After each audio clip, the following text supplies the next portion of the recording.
ra'iisul wasaaraha xukuumadda federaalka Soomaaliya mudane Xasan Cali Khayre iyo wafdi hogaaminayo oo maanta safar dhulka uga soo ambabaxay magaalada Cabudwaaq ayaa si heersara loogu soo dhaweeyay deegaanka Hurshe iyo magaalada Xeraale ee gobolka Galgaduud. wafdiga uu hogaaminayo ra'iisul wasaare Khayre oo ku soo hormaray deegaanka Hurshe ayaa waxa ku soo dhaweeyay dadweyne kala duwan. ra'iisul wasaare Xasan Cali Khayre oo goob fagaara kula hadlay shacabka Hurshe ayaa ku booriyay inay ilaaliyaan nabadgelyada iyo wada noolaanshiyaha bulshada isla markaana ay qayb ka noqdaan qorshaha lagu dhisayo Galmudug loo dhan yahay. waxaan halkan u nimid socdaalan ku mareynay meelo badan oo kamid ah maamul goboleedka Galmudug oo idinkuna aad qayb ka tihiin. waxaan u soconay laba arrin. mid waxa ay tahay inaan ka shaqeyno gaar ahaan reer Galmudug kala shaqeyno in la qotomiyo Galmudug dhammaystiran loo wada dhan yahay cadaalad ah midnimo ah u adeegta dhammaan shacabka reer Galmudug meel walba ay joogaan laga bilaabo Hurshe iyo meel walba oo dadka reer Galmudug ay joogaan. waxaan rabaa inaan idinkugu bishaareeyo meelihii aan tagnay oo dhan waxay soo dhaweeyeen fikirka in dawladda federaalku iyadoo xoojinaysa rabitaanka shacabka reer Galmudug inay kala shaqeyso shacabkaas in la dhigo meel cidla ah wax walba oo khilaaf ahaa loona soo jeesto dhinaca horumarka iyo dibadhiska dawlad goboleedka Galmudug.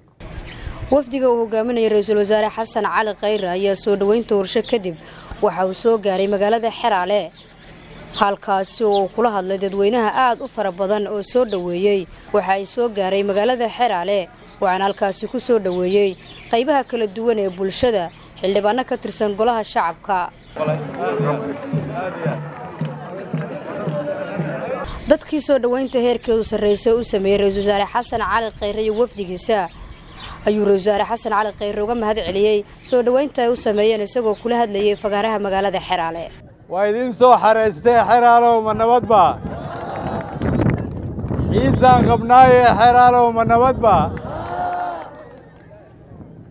xushmad baan xambaarsanay Xeraale ma nabad ba xal baan xeerinaynay Xeraale ma nabad ba magaaladii culimada ma nabad ba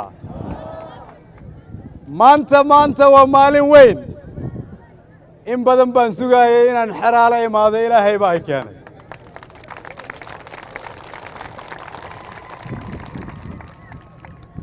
meel badan baan tagay oo roog casla ii fidiyay meeshii ugu qiimaha badneed oo maantay la soo marsiiyay waa meesha la ii dhigay hidihii iyo dhaqanka dhaxalkii hooyo iyo lama horaankii. waxaa kaloo rabaa inaan halkan ka hadlo oon sheego inaan soo marnay intaanan halkan imaan Hurshe halkaasoon kula soo hadalnay shacabka Soomaaliyeed oo halkaas degan. waxaan ognahay in Hurshe iyo Xeraale khilaaf uu ka jiray. waxaan ognahay in odayaal Soomaaliyeed ay waqtigooda geliyeen inay xalliyaan khilaafkaas. waxaan u soo sheegay iyagana in la xallin doono idinkana waxaan rabaa inaan idin sheego inaanan halkan ka tegi doonin ilaa caawa aad ii sheegtaan in khilaafkaas la dhameeyay.